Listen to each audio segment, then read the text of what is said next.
Ready to escape into a world of enchanting pixels? What is up, my peeps? And today we're going to be reading Walt Disney From Mickey to the Magic Kingdom.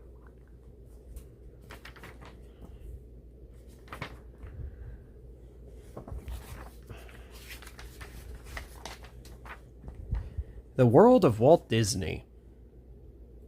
Future entrepreneurs and geniuses, take note. Despite the perception that Walt Disney's career was an unbroken series of triumphs, the great visionary arguably failed, materially at least. More often than he succeeded, as a poor boy in Kansas City, Missouri, he delivered papers in the deep snow to help his unsuccessful father. As an ambitious young adult in the Midwest and Hollywood, he struggled with bankruptcy, borrowing money and subsisting on beans for years, until he had a hit with the Mickey Mouse cartoons in the late 1920s. Would you believe no one wanted them at first? Hollywood insiders called the world's first feature-length animated film, Snow White and the Seven Dwarfs, Disney's folly, until Walt proved them wrong when it became a worldwide hit in 1937. But 3 of the 4 Disney animated features that followed, Pinocchio, Fantasia, and Bambi, bombed. Only Dumbo, a rush job, was a hit. Though the ever-optimistic Walt kept wishing upon stars that didn't pay the bills and struggled through a debilitating strike, a catastrophic war, and plenty of box-office bombs, where's the blue fairy when you need her? But his dreams came true again in the mid-50s when the astronomical success of Disneyland put the company in the black, erasing decades worth of doubt. Whether Walt was riding high or suffering from what he called the DDs, delusionment and discouragement, life was there, covering everything from the first Mickey merchandising to the launch of Walt Disney World in 1971. During the studio's World War II doldrums, we published full-page storyboards on the patriotic victory through air power, and showed child-friendly, Mickey Mouse gas masks. In the 1950s, we went behind the scenes of such classic films such as Lady and the Tramp, Sleeping Beauty, and 2,000 Leagues Under the Sea. And long before Johnny Depp became a household name, life took readers inside the launch of a Disney attraction called Pirates of the Caribbean. You'll find all these things, and much more, in the pages that follow, painting a portrait of the entrepreneur and a genius whose life, like his films, began once upon a time. The Marceline and the Mouse. In 1906, a successful carpenter named Elias Disney moved his wife Flora and their 5 children from Chicago to the town of Marceline, Missouri, hoping to find success as a farmer. Little more than a whistle stop between the Windy City and Kansas City, Marceline was then, as now, an unlikely source of inspiration for the artist who would almost single-handedly transform American pop culture in the 20th century. But every great man was a boy once, and the Disney's youngest son, Walt, was not quite 5 years old when he fell in love with the little town. Born in Chicago on December 5th, 1901, Walt would come to see Marceline as a source of the only real childhood he ever had. He spent his 4 short years prowling its main street, marveling at the locomotives, and sketching the animals that populated the family farm. It was the most important parts of Walt's life. His wife, Lillian, later said, and it would exert an enduring influence on nearly everything he did, from homey films like Pollyanna to Disneyland's Main Street USA. But times were hard, and Elias was not cut out for farming. In 1911, he uprooted his family and moved to KC, Missouri, where the increasingly bitter man was reduced to running a paper route. His principal employees were, not surprisingly, his sons. Little Walt would rise in the pre-dawn darkness and work all day, often in freezing cold and snow so deep that it sometimes reached his neck. Now and then he fell asleep, exhausted, in apartment foyers, but when the beleaguered boy nurtured grand dreams, most of which involved escaping his often violent father, who once tried to attack him with a hammer. How tragic. Where Elias was somber and dogged, Walt was energetic and above all optimistic. Michael Barrier, author of The Animated Man, A Life of Walt Disney, tells life, Walt loved attention, briefly flirting with the idea of being an actor. He was increasingly obsessed with drawing, in part because it provided an escape from his grim home life. In 1918, after the Allies defeated the Germans in World War I's Second Battle of the Marne, the patriotic Walt just had to get in there. He stationed with Red Cross Ambulance Corps in nephew Chatox, and I'm going to try to pronounce that, France, the 16-year-old experienced his first taste of independence. He also started chain smoking.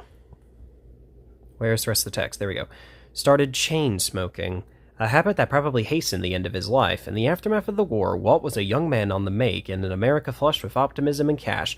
After briefly partnering in business with fellow cartoonist Herb Eworks, who would play a significant part in the Disney history, Walt found a job at the Casey Slide Company. The outfit produced crude live-action and cartoon advertisements, but the work sparked something in the ambitious teenager. The trick of making things move on film is what got me, he later said. Only 2 decades old in 1920, animation was primitive and ramshackle. Stephen Cavalier, the author of The World History of Animation and owner of Spy Pictures, an animation company, tells Life, you could compare it to computers long before Bill Gates and Steve Jobs came along. Come on, book. There we go. But with the instincts of a visionary artist, Walt sensed that the medium's potential. Taking his boss into loaning him a camera, Walt started making his own animated films in his father's garage on nights and weekends, long after everyone else was in bed. Walt was out there still puttering and working away. Experimenting, trying this and that, his older brother Roy said. At the tender age of 20, Walt once again partnered with Eworks, this time to start his own company, Laugh-O-Gram Films, notably producing a short about Alice, a live-action girl who interacted with a cartoon world. But when this venture failed, the young man, like so many others of the time, went west, joining Roy, in L.A. I packed all my worldly goods, a pair of trousers, a checkered coat, a lot of drawing materials, and the last of the fairy tale reels we had, in a kind of frayed cardboard suitcase, Walt said later. And with that wonderful audacity of youth, I went to Hollywood, arriving there with just $40.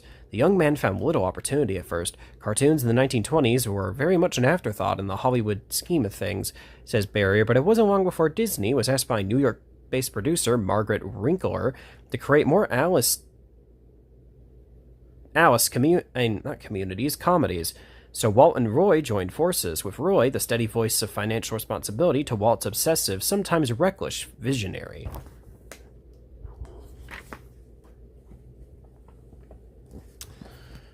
Where's the rest of the text up here? Oh, it's portrait, so I'm going to have to read it like this. Setting up shop in their uncle's garage on Kingsville Avenue in L.A., the Disneys began pumping out shorts, and soon began to hire animators and expand, moving into a storefront on Kingswell. In 1926, the brothers and their staff moved into a new space on Hyperion Avenue. Like all cartoon makers, Disney was on the lookout for a distinctive animal, Life magazine reported. Determined to invent a cartoon character that would rival the popularity of Felix the Cat, who, fun fact, alongside Felix, him and Mickey would inspire the design of Sonic. Anyway, Walt and his team came up with Oswald the Lucky Rabbit. The new creature was mostly drawn by Eworks, who had joined the Disneys in L.A., and who was, Walt believed, far more talented than he was. I never did a drawing I liked, Walt once confessed, but just as it seemed that the Disneys' luck was on the upswing, Winkler's new husband, Charles Mintz, who contractually owned Oswald, announced that he was taking the character from Walt. Not only that, he was poaching several key animators from Disney. And a massive blow, yes, but Walt always worked best under pressure. Now he and his team, determined to top both Oswald and Felix, devoured magazines, advertisements, and films, seeking inspiration for a new character. Long before they developed a creature that irks, characterized thusly: pear-shaped body, ball on top, couple of thin legs, he gave it long ears, and it was a rabbit. Short ears, it was a cat. Ears hanging down, a dog. With an elongated nose, it became a mouse. Walt called the new creation Mortimer Mouse, but Lillian Bounds, the studio worker who had become Mrs. Walt Disney in 1925, reported that the moniker was too sissy. Instead, she suggested Mickey. Mickey makes his mark.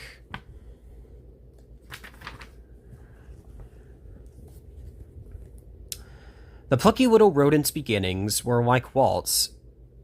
Nothing if not scrappy. Oh, hold on. There we go. The first Mickey Mouse was made by 12 people after hours in a garage, Walt later wrote. Once again, Erks did the defining drawing. Though the team quickly produced 3 Mickey shorts, the Tyro talent could not find a distributor. Out of sheer desperation, Walt hit upon a characteristically risky idea: sound. In 1926, the upstart Warner Brothers studio, seeking to establish itself, released Don Juan with a pre-recorded score and sound effects. Though a hit, the film did not revolutionize the industry, but 1 year later, a film called The Jazz Singer did, becoming a sensation by incorporating its singular star, Al Jolson's dialogue into the drama. Even then, many in the industry considered quality sound technology an expensive and risky fad, says Cavalier. Walt was not among them. He put all his resources into the development of sound cartoons, adds Cavalier.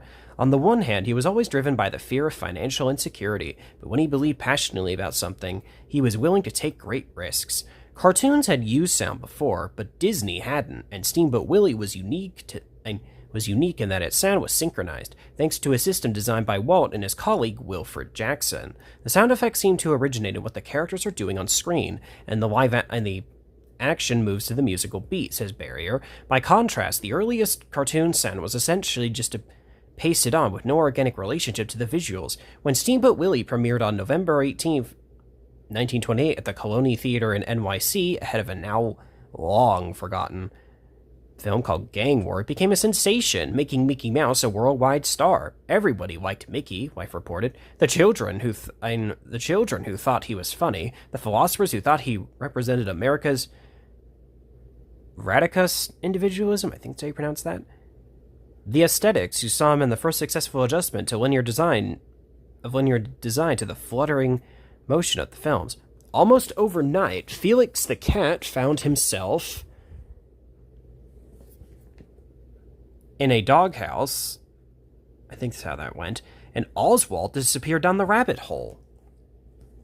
In October 1929, the American stock market collapsed, erasing $140 billion in funds virtually overnight. But the Great Depression that followed was, some have said, the best thing to ever happen to Walt Disney. For one thing, it meant that talented artists desperately needed jobs, so Walt went on a hiring spree. And he kept plussing, his world for constant improvement. He instigated programs that instilled great drawing and design into simple but beautiful and expert and expressive lines and shapes, says Cavalier. He also hired noted artists and thinkers, among them the architect Frank Lloyd Wright, to give lectures at the studio, driving his team on to ever greater excellence. We saw every ballot, we saw every film, said animator Mark Davis. If a film was good, we go and see it 5 times. Walt was industrializing the animation process without ever killing the artistry, notes Cavalier. He and his people analyzed the characteristics of movement, human and animal, the way living creatures move when they are feeling particular emotions, he says. In the process, Walt transformed the medium from a vehicle for crude gags to what became known as character animation. It was no longer just moving things, it was real acting with real emotion. Walt and Roy approached the Disney art as a pure product too. The merchandising business began in an offhand way in 1930, Wife reported, when somebody paid Walt $300 for the right to put Mickey on a line of stationery. Before long, there were Mickey Mouse lunchboxes, playing cards, bridge favors, candy, watering cans, and soap, just to name a few.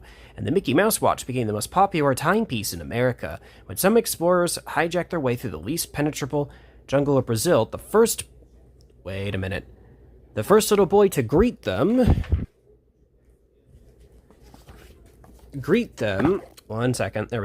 was wearing a Mickey Mouse sweater, Life reported. As Walt's success grew and he kept hiring, his employees became Sergeant's sons. He called him his boys. Increasingly, he viewed the studio as the home he never had. His drive to succeed, the success and financial security he craved, and his obsession with family. Sounds like another franchise I know. Family entertainment, family values, a family atmosphere at his studio stemmed from his childhood insecurities, says Cavalier. But Walt was more like his father than he wanted to believe, and Elias, he had a temper, often lashing out at his boys, according to biological Neil Gabler. One of them was Fritz Freeleg, who would later help create the iconic Looney Tunes franchise at Warner Brothers. He became abusive and harassed me, Freyleg said. Still, Walt had a knack for inspiring his people with his enthusiasms, leading them all to believe, as he did, that their work was a calling, a mission, even a religion. We'd hate to go home at night, said Eworks, and we couldn't wait to get to the office in the morning. But no one worked harder than Walt, who virtually lived at the studio. The fact that sometimes led to tension at home. I love Mickey Mouse more than every woman I've ever known, Walt once told animator Ward Kimball. Instead, Lillian told Time magazine she was a mouse widow, claiming that her husband only ever talked about his alter ego, Mickey. When Walt was heralded as a genius, Lillian responded, "Try living with one." Still, their bond was real and enduring. In 1931, Disney's domestic situation seemed to change when Lillian became pregnant. Child-loving Walt was thrilled, but with her miscarriage combined into Walt's ever-increasing workload led to a hell of a breakdown. He later said, "I went all to pieces. Costs were going up. I was always way over what they figured the pictures would bring in. I just got very irritable to a point that I couldn't talk on the telephone. I began to cry." Following doctor's orders, Walt took his first vacation, traveling across the country with Lillian. "I had the time of my life," he said. "It was actually the first time we'd ever been on anything like that since we were married." Returning refreshed and rejuvenated, Walt followed his doctor's advice by adding exercise to his routine, often rising at 5:30 a.m. to play golf at Griffith Park, but he remained a driven workaholic. A fact that didn't change when in 1933, the Disney's family welcomed a daughter, Diane. In 1937, they adopted a second daughter, Sharon. Walt doted on his children, maybe even more so than the comparatively reserved Lillian did. But his work consumed him and he often missed their birthdays, though he rarely had leisure time. Walt started hobnobbing with the Hollywood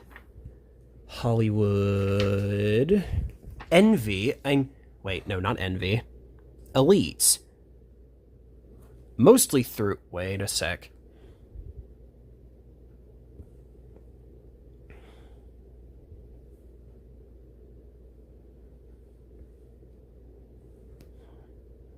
Oh yeah, elite, okay.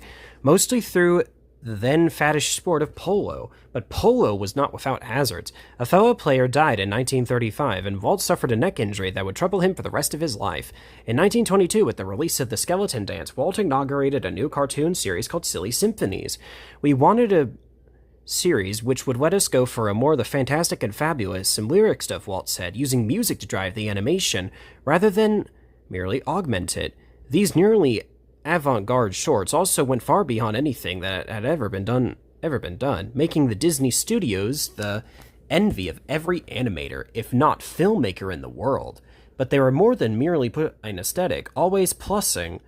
Walt used the symphonies to test new technological developments, such as Technicolor, 1932's Flowers and Trees, the first cartoon to win an Oscar, and the multiplane camera, a device that created an unprecedented illusion of realism and depth.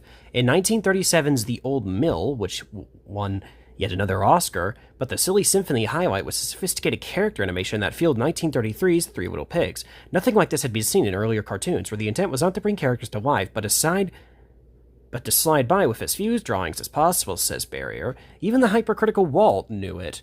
"At last we have achieved true personality in a whole picture," he said. The Three Little Pigs and its iconic song, "Who Was Afraid of the Big Bad Wolf," became a sensation in the midst of the Depression. It was the first cartoon tune to become a hit. "But you can't top pigs with pigs," Walt said, even as he remained determined to top himself. In the 1920s, Disney met a stranger on a train who was interested to hear that he produced motion pictures, says Cavalier. But when Disney told him that he made cartoons, the man lost interest. This is the kind of attitude that riled Disney and drove him for a while, at least, to make something more grown up, serious, and respected. Nothing Walt had ever done, or arguably nothing Walt had ever done, or arguably ever would, was as grown-up, serious, and respected as his next project, though the idea he had been percolating for years. In the spring of 1933, Walt called his employees into the Hyperion soundstage. There, he sat in a spotlight, and for several hours he did what he did best. He told a story. The Big Five. In January 1917, a silent film of the Grimm's fairy tale Snow White was shown at the Casey, Missouri Convention Hall, making a particularly big impact on one 16-year-old boy in the gallery. My impression of the picture has stayed with me through the years, Walt later wrote, and I know it's played a big part in selecting Snow White as my first feature production. 2 decades after that screening, Walt mesmerized his Hyperion audience with his vision of a feature-length cartoon version of the fairy tale. The way that boy can tell a story is nobody's business, one colleague said. I was practically in tears during some of it. If it should turn out 1/10 as good as the way he tells it, it should be a wow. But mounting such an ambitious and risky production will require plenty of cash. Unable to secure Hollywood financing, the Disneys turned to Bank of America, which eventually loaned the studio a good portion of the film's $1.5 million budget. Following time-honored tradition, the filmmakers first approached the story by focusing on gags, but these were increasingly sidelined in favor of character development and realism, even more so than the Three Little Pigs. Snow White and the Seven Dwarfs would show that Walt and his boys had mastered the ability to make an animated character's inner life visible. Whatever passes through, Grumpy's mind is simultaneously visible in his face and body, says Barrier. This was the ultimate in character animation. Using the old mill's technical innovation, Snow White attained unprecedented realism and depth through the use of the multiplane camera. The effects were breathtaking, but the device added many hours of work to a film that involved 2 million drawings. We'd sometimes take a whole day for a close-up of Snow White, animator Robert Givens told PBS. That's how intricate the drawing was. Walt drove his animators with characteristic perfectionism, scrutinizing every image and gesture. He was obsessed with the size of one of Grumpy's fingers. For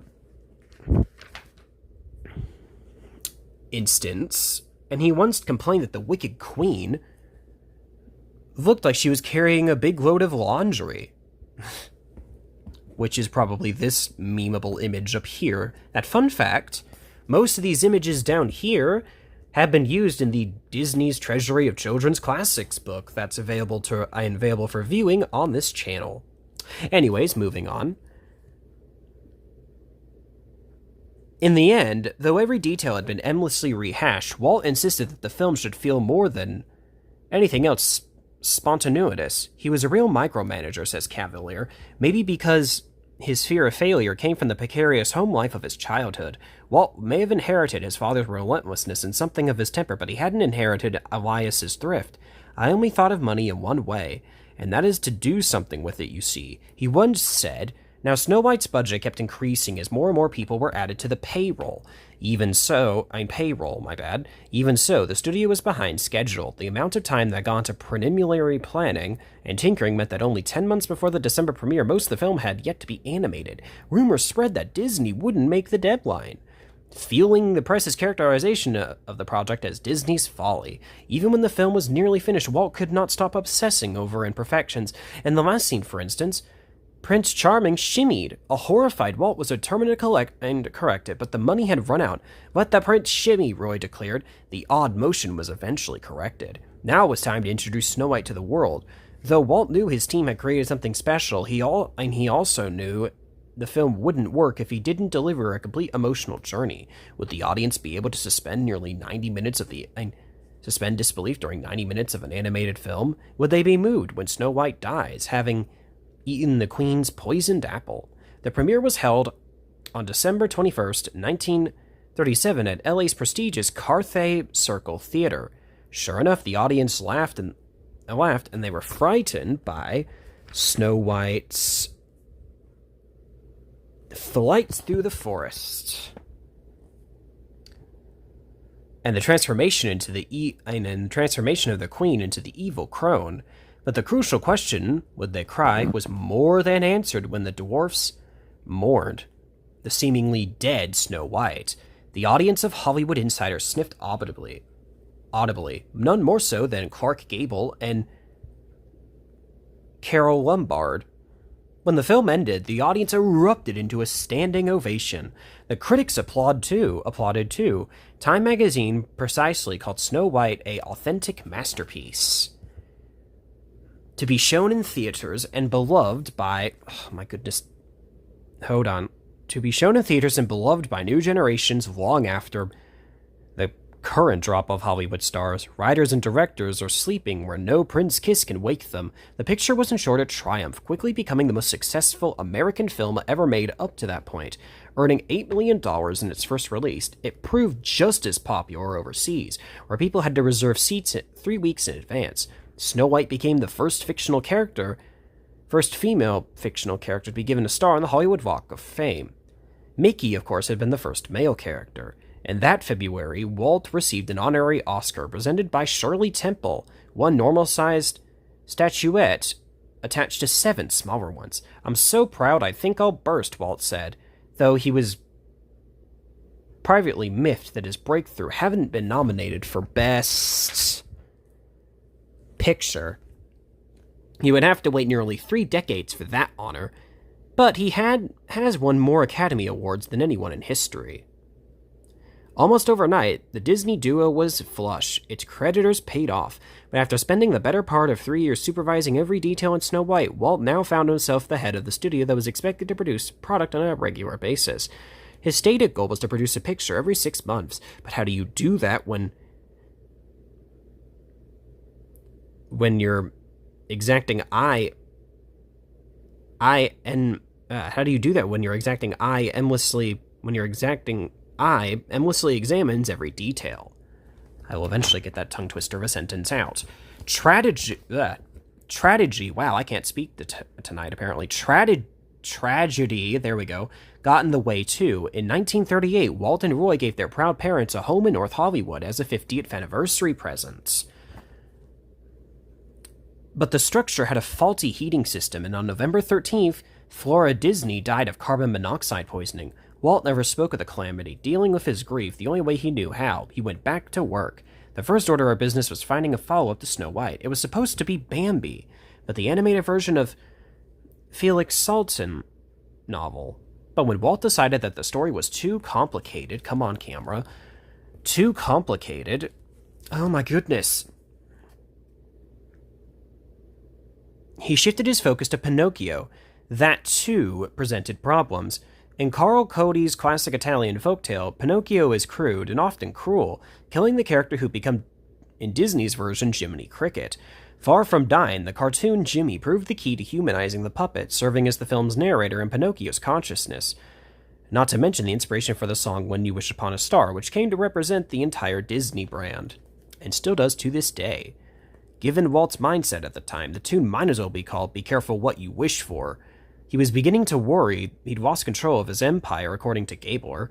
Feelings that were embodied in the new Mickey Mouse short, The Sorcerer's Apprentice, set to Paul Dukas' composition of the same name. Was Walt himself the sorcerer, wielding the powers that allowed him to produce unparalleled waters? Or was he Mickey, a novice dabbling in magic that he was ultimately unable to control? Originally, an attempt to keep the marginalized Mickey relevant. The short pleased Walt so much that even with Pinocchio in progress, he decided to include it in a project that he called the concert feature. He was particularly inspired by meetings with the celebrity conductor Leopold Stoitsky, who had been so impressed by The Sorcerer's Apprentice that he agreed to conduct the music gratis. The men soon spent months together selecting classical music that Walt thought could be successfully animated. The concert feature was wildly ambitious, not at least because it was being produced at the same time as Pinocchio and Bambi, but Walt had other plans too. Knowing that his rapidly expanding empire had outgrown the Hyperion studio, he purchased 50 acres in Burbank in 1938. Typically, Walt threw himself into planning the new space, putting as much effort and enthusiasm, not to mention money, into the project as he did into any of his films. The studio would feature a theater, restaurant, private club, soda fountain, cafeteria, gas station, recreational spaces, and crucially, air conditioning. When temperatures rose in LA, sweat stained the animator's drawings. But Walt was about to experience a financial double whammy. In February 1940, Pinocchio premiered to rave reviews. Many critics thought it was an even greater achievement than Snow White, but proved a commercial disappointment. Walt blamed the failure on the recent release of Gone with the Wind, though the war raging in Europe certainly had something to do with it. That same November, the concert feature was released as Fantasia to mixed reviews. Walt had cheapened the classics, some said, and had turned Ivor Stravinsky's controversial Rite of Spring about pagan rituals into a dumb dinosaur diorama. Stravinsky himself had called it an uninteresting imbecile, though Stoitsky himself had argued against it, including Beethoven's Pastoral Symphony, saying that the master was worshipped. Walt held his ground, doing himself no favors by saying, I will make this thing. I think this thing will make Beethoven. Of course, Fantasia is now considered a classic, and later enjoyed a druggy revival among countercultural youths. In the 1970s, Life's William Zinner called it America's first acid happening, but it proved an even bigger commercial disappointment. Whoa. There we go. Then Pinocchio, in part because Walt insisted on the use of Fantasound, an expansive sound system that many theaters were unequipped to handle. Clearly, quick fixes were needed, since live action was cheaper than animation. Walt rushed The Reluctant Dragon, which combined the two, into production, hosted by Robert Benchley. 1941's behind-the-scenes tour of the Disney studios were surprisingly effective, but fell short of breaking even, with Bambi still inching interminably forward, I think that's how you pronounce that word. Walt found another animation project that could be made fast and on the cheap, calling it just one of those little things that we knocked out between epics. But 1941's Dumbo became the most successful animated picture the studio had produced since Snow White, and the NY Times called it the most genital, the most endearing, the most completely precious cartoon feature film ever to emerge from the magical brushes of Walt Disney's wonder-working artist. Bambi was another story, a much greater and subtler technical achievement than Dumbo. It bombed when it released in 1942. It was also savaged by critics, one of whom called it entirely unpleasant. Even Walt's daughter, I think that's Diane, was unhappy, asking her father why Bambi's mother had to die. Life is composed of lights and shadows, Walt later explained, giving the lie to those who complain that his work was nothing but pap, and would be untruthful, insecure, and saccharine if we tried to pretend there were no shadows. Known as the Big Five, Disney's sublime first run of animated films made over 6 years it's never been equal, but the studio was losing money. Many felt the magic had gone, and crucially, Walt's boys had turned against their paterfamilias. Trouble in Toonland.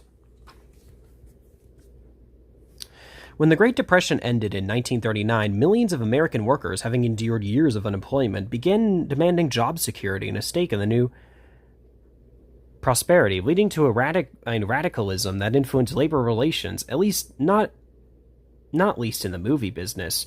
By 1940, Hollywood's Screen Cartoonists Guild had unionized the town's major animation departments except Disney's, despite the fact that the Mouse House employed the vast majority of the industry's artists. There was little consistency in the Disney studio salaries or perks. The most valued animators were allowed entrance into the so-called Penthouse Club, which included a steam room and a gym featuring a personal trainer who had competed on the Swedish Olympic team. The lesser artists couldn't afford to eat in the cafeteria. To make matters worse, the Disney organization reluctantly went public in 1940, selling stock to meet its mounting loss. Suddenly, employees knew what the boss was making at least 5 times that of its top people, and the women in the lowly ink and paint department, one of the few places where women were allowed, were against a pittance. Walt was following a very hardline capitalistic model, says Stephen Cavalier, the big boss upstairs at the vision and the worker drones down on the production line. Increasingly dissatisfied, Disney's workers moved towards unionization. For Walt, this was literally unbelievable. Weren't they all a family? In February 1941, he held a meeting he thought would resolve the issue once and for all. Instead, he inflamed it. My first recommendation to the lot of you is this, he said. Put your own house in order. If you're not progressing as you should, instead of grumbling and growling, do something about it. This condescending speech turned even more Disney employees to the union cause than before. On May 29, 1941, after a valued senior animator named Art Babbitt was fired for joining the union, nearly half the Disney art department walked out. Even as the studio's stock dropped precipitously, I can't pronounce that word, because its films are losing money. Walt refused to negotiate. In fact, when Babbitt shouted from the pickets line, "Shame on you, Walt Disney," as Walt drove to work, Disney got out of his car and charged at him. Come on, there we go. Disheartened and confused, Walt fell back on a paranoid conspiracy theory, claiming that through an ad in the trade paper Variety that the strike was communistic, but he was for once powerless, and animators were highly skilled workers, hard to replace as scabs, which provided them with added leverage. Gerald Horne, author of Class Struggle in Hollywood, 1930 to 1950, tells Life, just as he had done after his nervous breakdown, Walt escaped. This time to South America, not South Africa. It gives me a chance to get away from this god-awful nightmare, he wrote. I have a case of the DDs, disillusionment and discouragement. During Walt's southern sojourn, his father Elias died. Disney did not return for the funeral, but when he finally re-emerged in L.A., Walt discovered that Roy had resolved the strike. Nothing would ever be the same, not at least because on December 7th, 1941, the Japanese bombed Pearl Harbor, sending a shocked America reeling into World War II. From the start, Walt's perspective on the conflict had been uninformed. When asked how the war might affect the studio, he replied, "What war?" But after the studio was requisitioned as a base for anti-aircraft troops, Walt threw himself into making government training and propaganda films.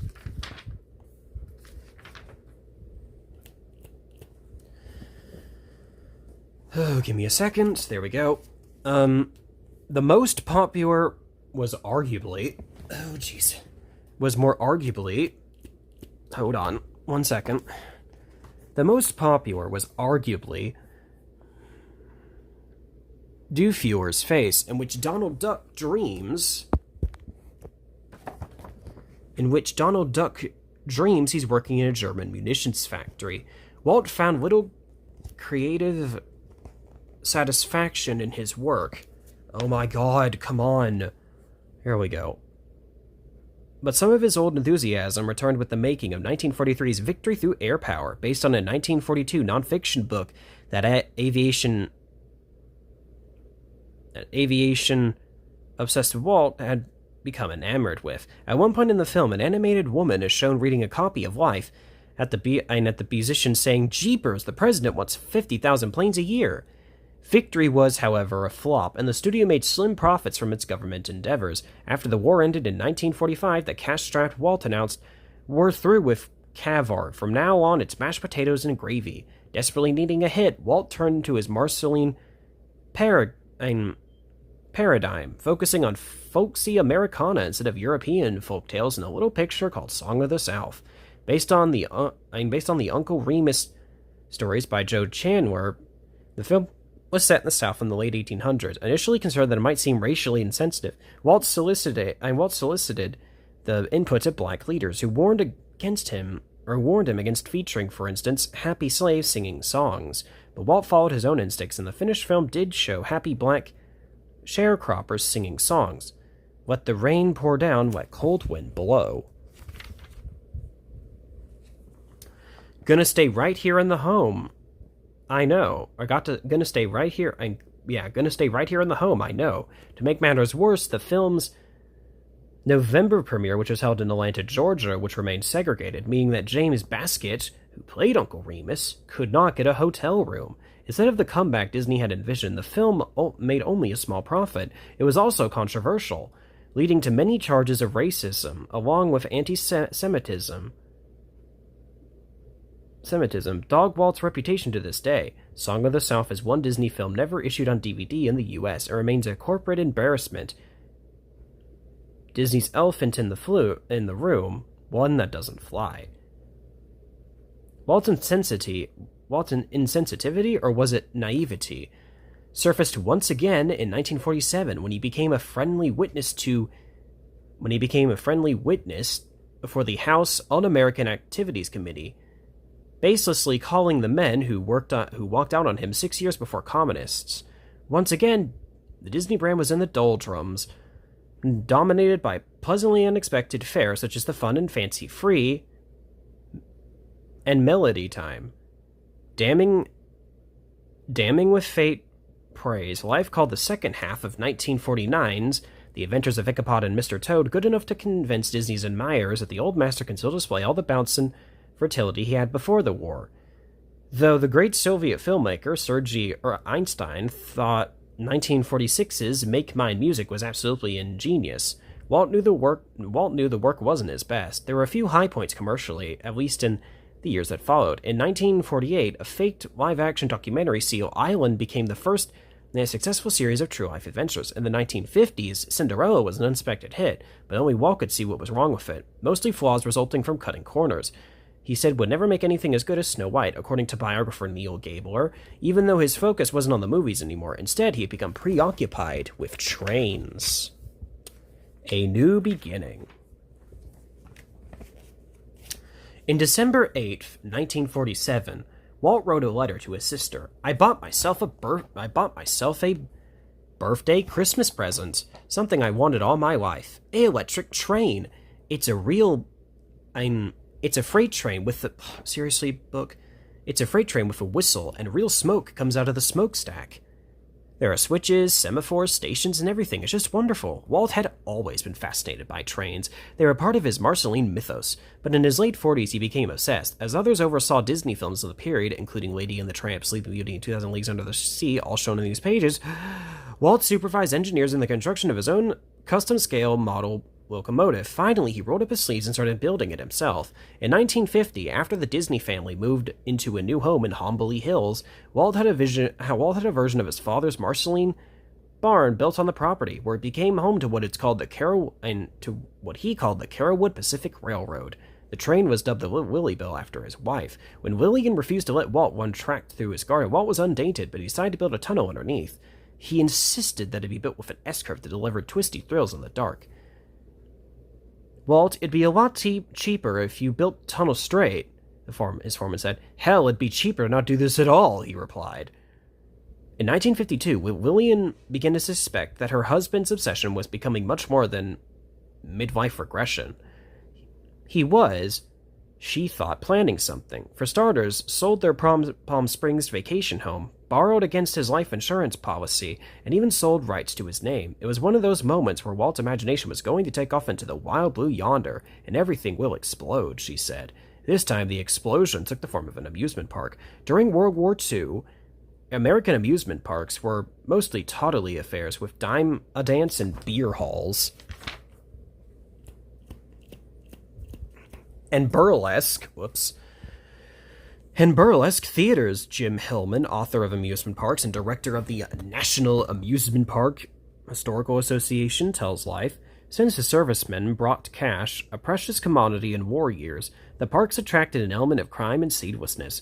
Drugs, pickpockets, even prostitutes. When Lillian warned Walt that amusement parks were not safe, he responded, mine's not going to be like that. Though Walt initially hired an architectural firm to make the first stabs at what would eventually become Disneyland, the real work was done by what he called his Imagineers, studio employees who created innovative special effects and techniques. That's because the park was, Walt said, a sort of movie that people could step into and interact with. No one had ever tried to tell a story in an amusement park before. Longtime Disney associate Marty Schuyler tells Life, now considered a Disney legend. Schuyler was the only one involved in the opening of all 11 of the existing theme parks, and here Walt was inventing a new genre again. But as usual, Walt needed cash, and this time it came from all things TV. On Christmas Day in 1950, NBC aired 1 Hour in Wonderland, Walt's first TV special. Designed to promote his latest film, Alice in Wonderland, the show featured characters and clips from the new movie, along with old favorites like Snow White and Donald Duck. 90% of people watching TV that holiday were watching Walt, and so were the critics. Walt Disney can take over TV anytime he likes, the NY Times enthused.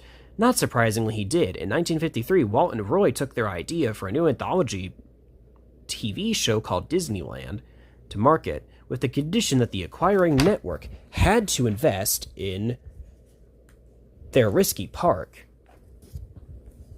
The price tag a whopping $15 million loan in return for the 35% ownership of Disneyland. When the two established networks, CBS and NBC, balked, Walt and Roy approached the struggling ABC. In the early 1950s, ABC was the weak sister of the TV ein Triumvirate, broadcasting the lights of Junior Press Conference and Boxing from Eastern Parkway. By contrast, NBC had Milton Berle and CBS had I Love Lucy. ABC needed the TV show so dang bad that they bought the amusement park, Walt said. On October 27, 1954, Disneyland premiered on ABC. It was an immediate hit, becoming the first ABC show to enter the Nelson Top 10. Though the Disneys lost money on the program, it had not been designed for profit, but rather as an hour-long weekly advertisement for the park and upcoming films. Since Disneyland was designed to be separated into 4 distinct lands, which are Fantasyland, Adventureland, Frontierland, and Tomorrowland, every episode of Disneyland would reflect one of them. The first of these iterations, inspired by Frontierland, was an unlikely smash. Premiering in December of 1954, Davy Crockett became a national phenomenon. The Crockett craze, unexpected,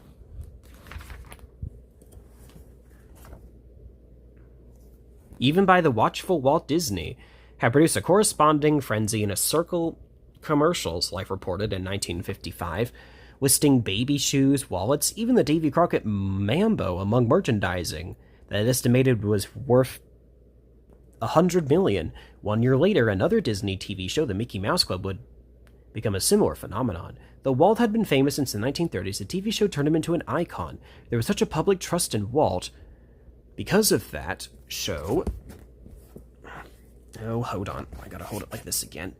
Because of the show, Schuyler says, people thought I'd buy a used car from that man, but he didn't set out to create that. It happened because he believed in what he was doing, and that came through loud and clear. But the genital Uncle Walt persona was arguably as manufactured as his famous signature, which had been designed by his animators. I'm not Walt Disney, he said. I do a lot of things Walt Disney wouldn't do. Walt Disney doesn't smoke. I smoke. Walt Disney doesn't drink. I drink. As Walt Disney grew more and more famous, the man himself became increasingly dictatorial, once again reflecting the father he had spent his life running from. You were being patted on the head by this kindly old uncle who wanted you to be happy and have a nice warm lunch when you suddenly realized you were talking to Atawana the Hun, longtime employee Bill Walsh later said. Add Schuyler, Walt was not a person you got attaboy praised from. I think the way we all found out from what he thought of our work was from somebody else. Because he talked about it, and if you got another assignment, you knew he was happy with what you had done. The praise was in the product, but as always, Walt's boyish enthusiasm was infectious, as is his desire to create a world that existed for one reason, to make people happy. Just as he used to stay at days at the studio, Walt practically lived in his apartment above Disneyland's Main Street firehouse. At last he'd found a project he could work on until it was perfect. When you wrap up a picture and turn it over to Technicolor, you're through, he said. I want something live, something that would grow.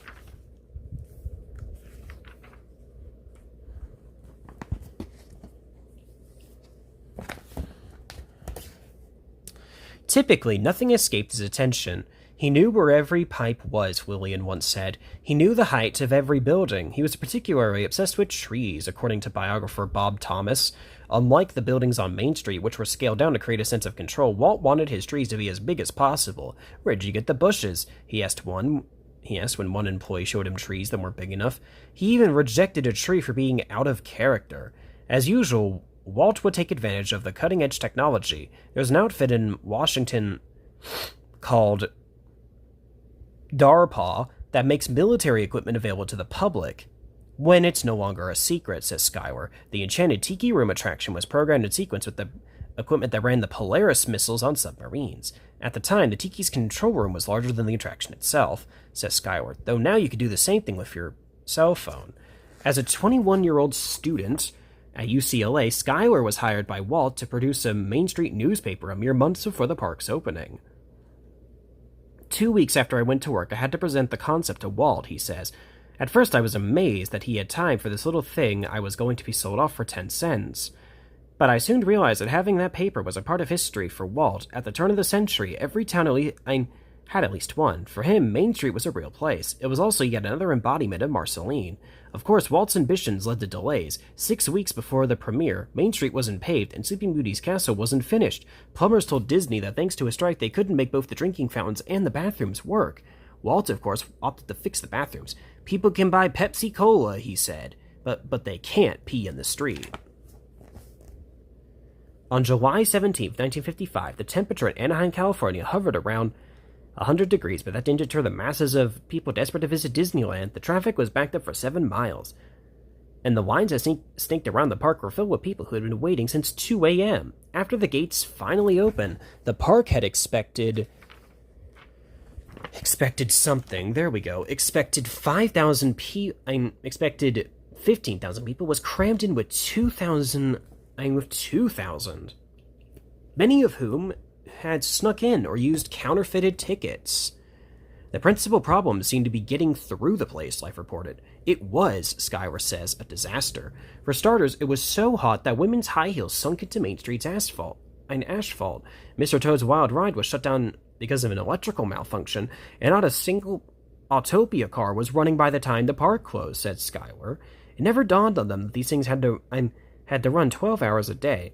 Even famous guests suffered. One of my friends happened to be on the drawbridge going into Sleeping Beauty's castle when the TV show shut everything down because something was going on in Fantasyland, Schuyler continues.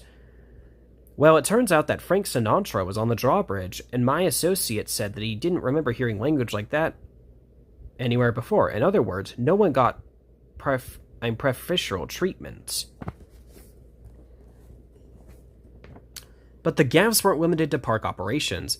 The event was documented by ABC, what had been touted as the most ambitious live TV show ever.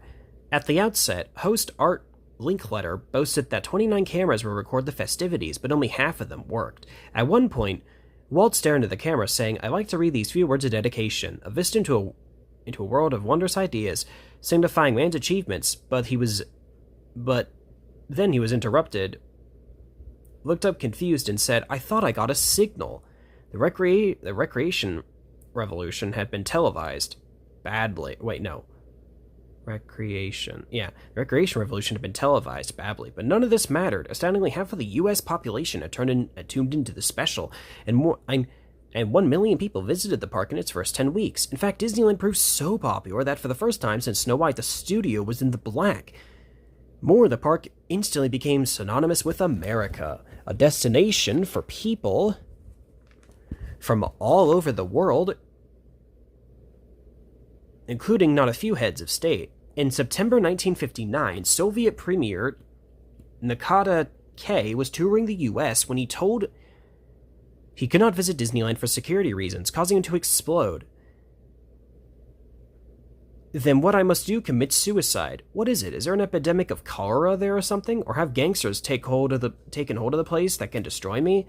Though Walt continued ceding control over the studio's movies, he could never completely distance himself, often meddling at the last minute, much to the consternation of the people who had been working hard all day long. But nearly a decade after Disneyland opened, a little of the old cinematic park brought Walt's focus back into the studio. One day he took his new songwriting team of Richard and Robert Sherman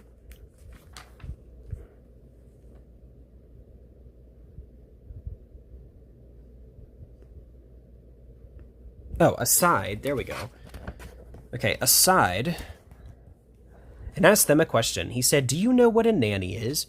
Robert Sherman recalled and said, "Yeah, a goat." In 1964, Mary Poppins became the studio's biggest hit since Snow White, and earned Walt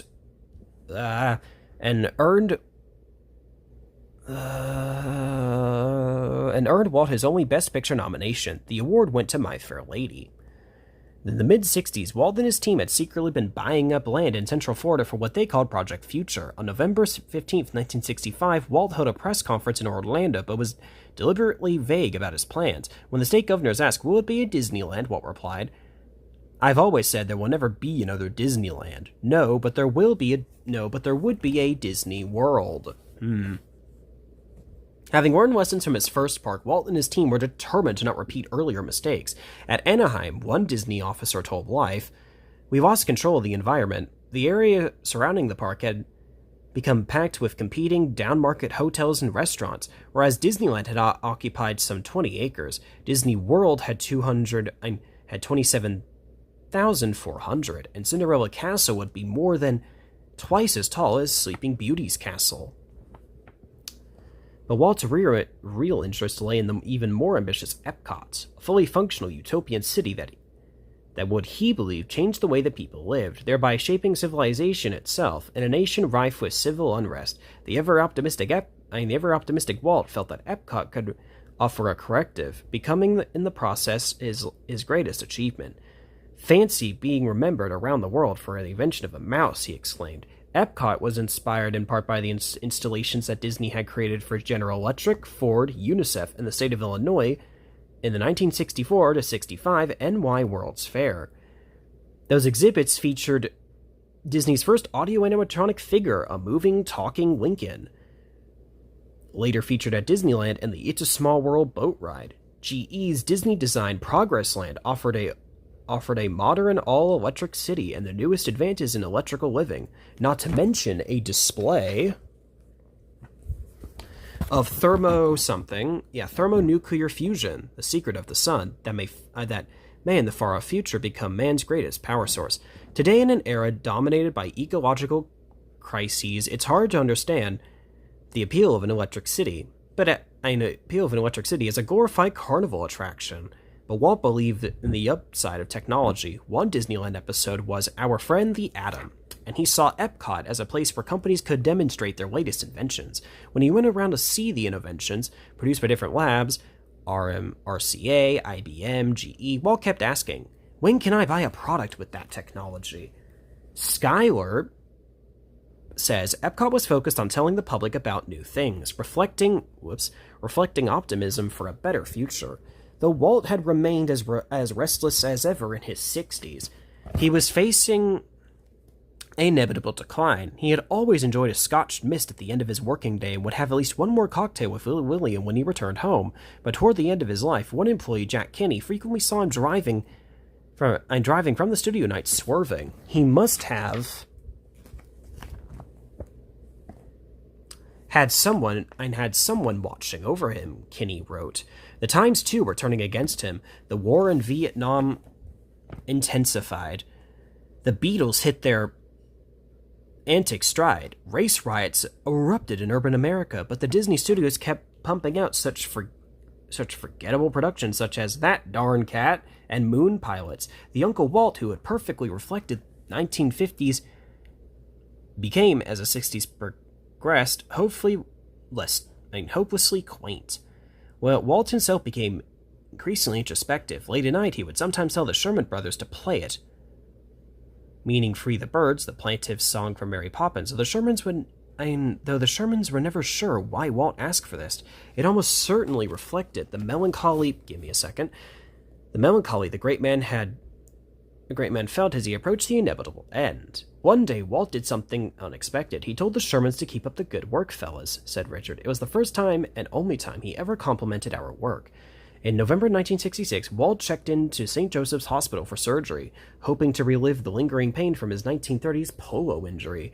But doctors soon discovered a walnut-sized tumor in his lungs, probably the result of life's work of chain-smoking unfiltered cigarettes. The growth was, not surprisingly, Magellant and had spread through his left lung. After surgery, Walt soon had to be rushed back to the hospital, though he was given perhaps 2 years to live. He was, as usual, planning for the future, even imagining the map of Epcot on his hospital ceiling. Now there's where the highway will run, he told Roy, and there's the route for the monorail. He had more than Epcot on his mind, of course. He had motion pictures in the works, said Schuyler. He had Walt Disney World. He had the idea for Cal Arts, a school of all the artists. I know, a school of all the arts, but all the willpower and imagination in the world couldn't stop the disease. And on December 15th, 1966, Walt Disney died. The man with the soul of the dreamy paperboy slogging through snowy KC would, of course, live on in the wishes that his heart had made,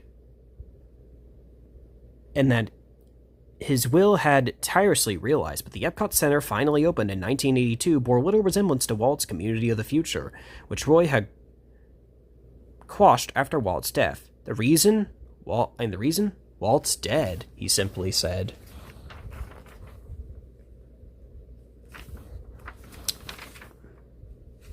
After Walt.